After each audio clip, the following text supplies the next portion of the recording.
Facebook ব্যবহার করে থাকলে অবশ্যই একটি বিষয় লক্ষ্য করেছেন যে ফেসবুকে সকল ভিডিও কিন্তু অটোমেটিক্যালি প্লে হয়ে যায়। যেই ভিডিওগুলো আমাদের দেখারও প্রয়োজন নেই সেই ভিডিওগুলো কিন্তু অটোমেটিক্যালি প্লে হয়ে যায়। তাতে করে আমাদের ব্যাটারির যেমন ক্ষতি হয় তেমনিভাবে আমরা যারা মোবাইল ডাটা ব্যবহারকারী তাদের ডাটা কিন্তু তাড়াতাড়ি শেষ হয়ে যায়। তো আপনি যদি চান যে ফেসবুকের এই অটোমেটিক ভিডিও প্লে সিস্টেমটি বন্ধ করতে, তাহলে এই ভিডিওটি আপনার জন্য। তো ফেসবুকের অটো ভিডিও প্লে বন্ধ করতে প্রথমে আমাদের প্রোফাইল আইকনে ক্লিক করতে হবে। এরপর আমাদের সেটিং অপশনে প্রবেশ করতে হবে। সেটিং অপশনে প্রবেশ করার পর আমরা উপরেই সার্চ আইকন দেখতে পাচ্ছি, সার্চ আইকনে ক্লিক করব। এরপর আমরা এখানে লিখে দিব মিডিয়া। মিডিয়া লেখার পর এখানে মিডিয়া একটি অপশন আসবে, এখানে ক্লিক করে দিবেন। এরপর আমরা একটু নিচে লক্ষ্য করলেই দেখব অটোপ্লের ক্যাটাগরি আছে।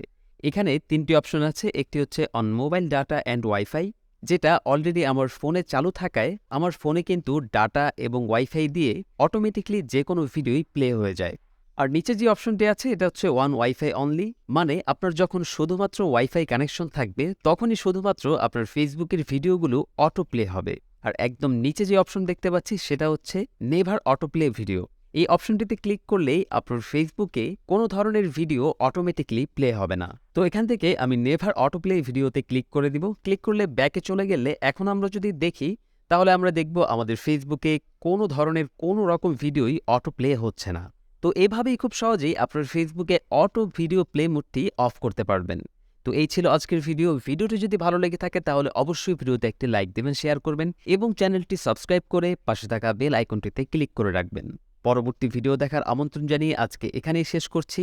আসসালামু আলাইকুম ওয়া রাহমাতুল্লাহি ওয়া বারাকাতুহু।